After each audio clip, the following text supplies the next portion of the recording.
คะแนนที่เหลือได้ ใหญ่นะเนาะ ผ่านใหญ่เลยสีขาวครับก็ขอให้คะแนนคุณได้ โทรทัศน์ใหญ่เนาะ นอน หรือ โอ้ ว่าย นอนเบิ่งมือก็ได้คนมาเบิ่งเต็มแล้วนี่ได้มาไว้อยู่บ้านเฮาได้เนาะแม่ใหญ่แบบนี้เนาะแม่เย็นบ่ตบอ๋อ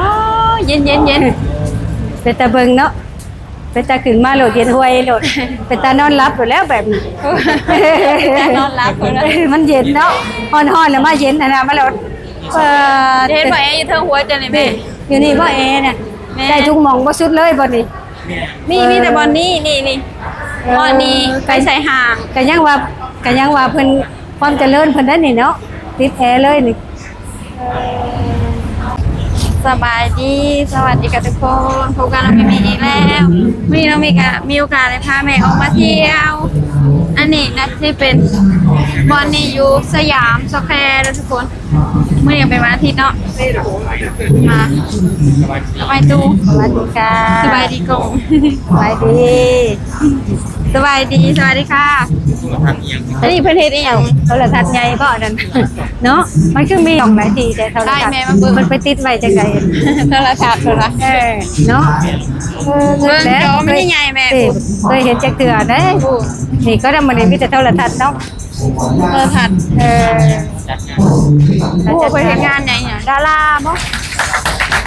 ดาราได้นี่ดารามาบ่ แน่นอนว่าการแข่งขันต้องไปต่อครับอย่างที่คิวบอกครับว่ายังก็เห็นเบิดเนาะ ในรายการนี้เพราะวันนี้ครับ5ทีมที่เหลือคุณก็ต้องเต็มที่แล้วก็ฟาดฟันกันแบบสุดความสามารถเพื่อเข้าไปในรอบซีมิไฟแนลก่อนจะได้เป็นหนึ่งเดียวกับ The Best of Street Master คนแรกของเมืองไทย การแข่งขัน รอบการแข่งขันวันนี้ครับกติกาการแข่งขันของเรานะครับรอบนี้คือ มี ร แต่ อบ ผู้อัน เปิด เกี่ยว หมว กับ กครับ ดาราเดี๋ยวเพิ่น นอกจากผู้เข้าแข่งขันครับจะต้องทำให้คณะกรรมการทั้ง3ท่านประทับใจแล้ว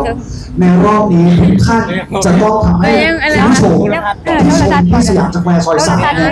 ประทับใจด้วย เพราะการให้คะแนนของเราครับแบ่งออกเป็น60-40%ครับมาจากคณะกรรมการทั้ง3ท่าน โทรทัศน์ใหญ่เนาะ โดยคณะกรรมการจะมีลูกปิงปองสีส้มนะฮะรอบหนึ่งเนี่ยคนละ10ลูก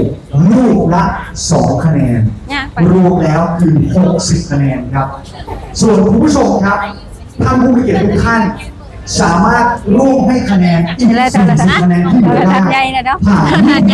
สีขาวครับก็ขอให้คะแนนคุณได้ โทรทัศน์ใหญ่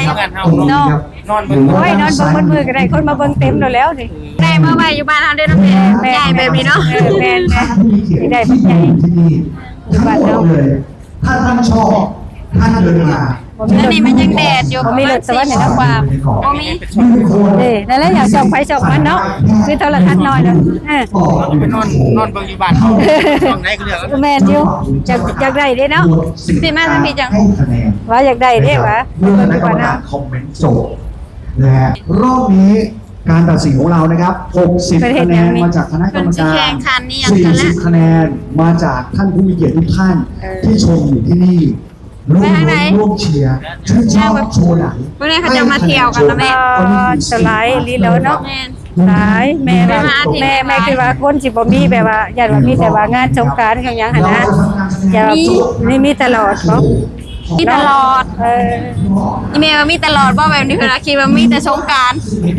มื้อนั้นน่ะพาเพิ่นแวะมันมีดีเด้ที่สงกรานต์มื้อนั้น คิดว่า แม่น บ่จื้อดอกแม่น่ะ แต่เพิ่นว่าบ่จื้อ เอาจริงเมื่อคือ บ่จักบ่ฮู้สิไว้เว้นไปเว้นมาอยู่นี่แหละ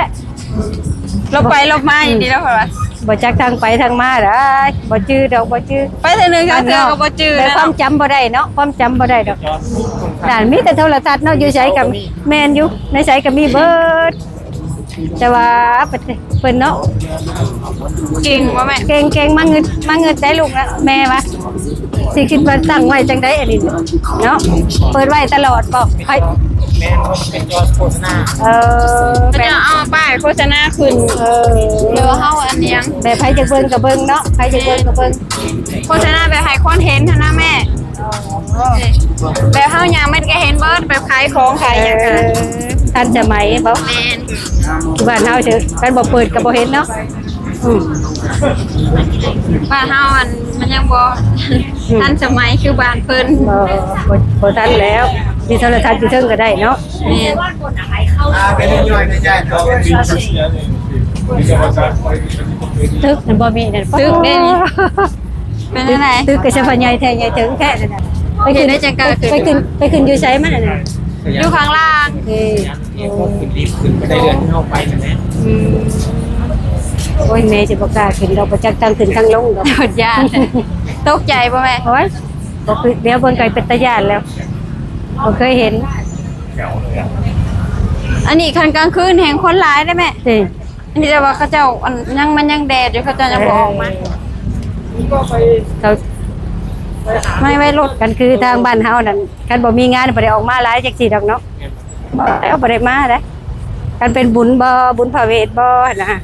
พระเวทไปบุญกองเขาบุญบังไฟพี่จังหั่นน่ะเนาะ จังไร คันโมเมนต์มีบุญก็บ่ได้ออกมา บ่ได้ออกมาเที่ยวจักซี่ดอก จะเข้ามาจะใช้เนาะ จักก็มาได้ไสบ่ได้มาบุญบ่นี่นะแบบมาเที่ยวต อัน ล นี้ อด คือ เนาะ มาเที่ยว เออบ่แล้วบ่ได้ออกมาแล้ว มี เห็นตลอดมาเที่ยว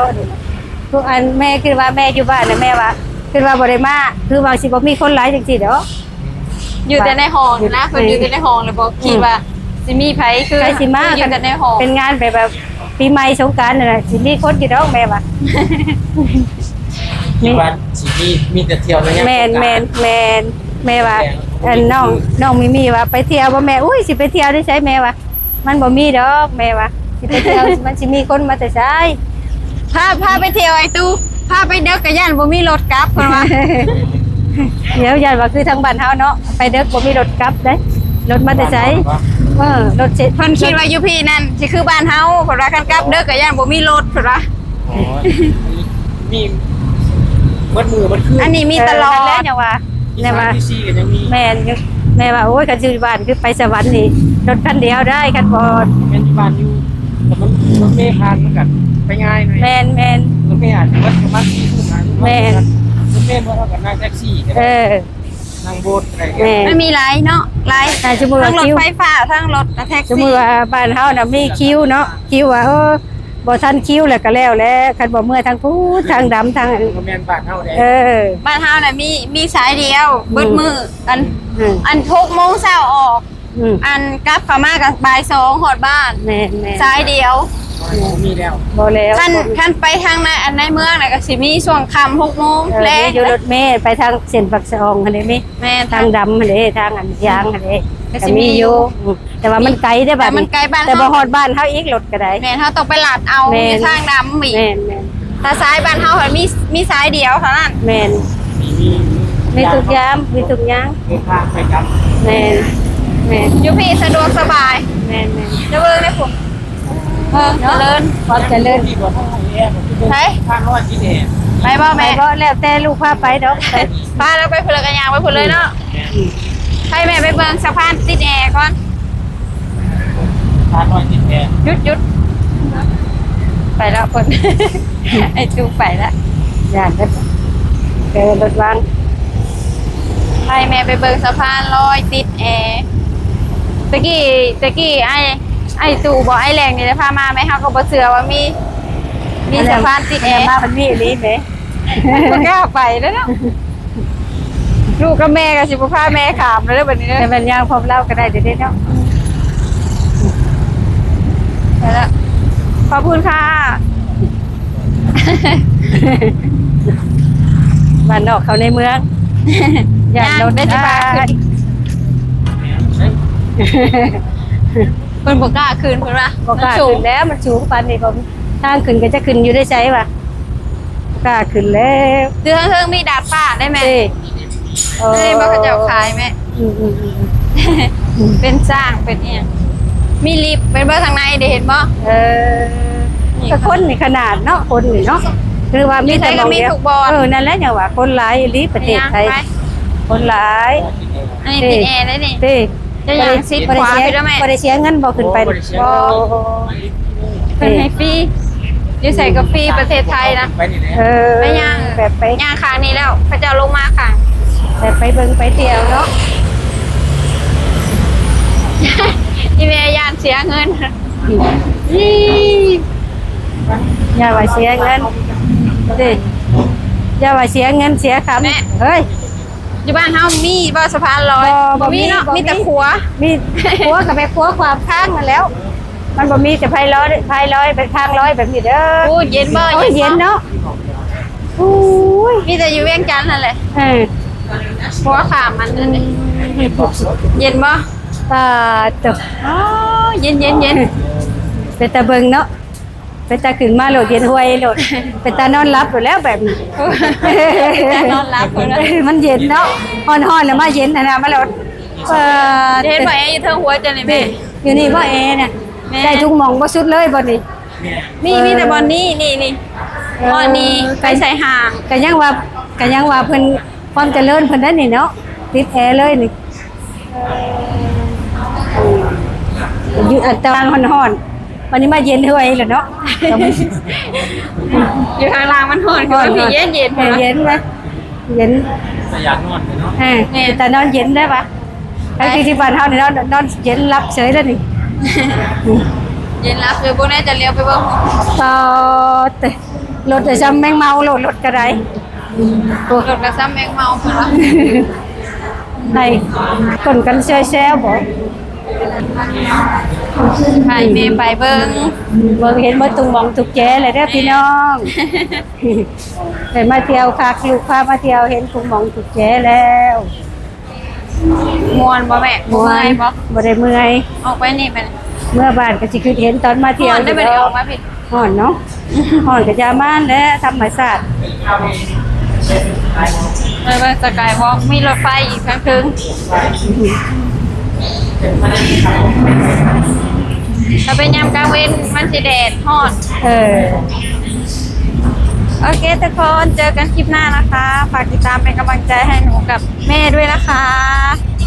สบายดี สวัสดีค่ะ มวนเด้อค่ะมวนเด้อมาเที่ยว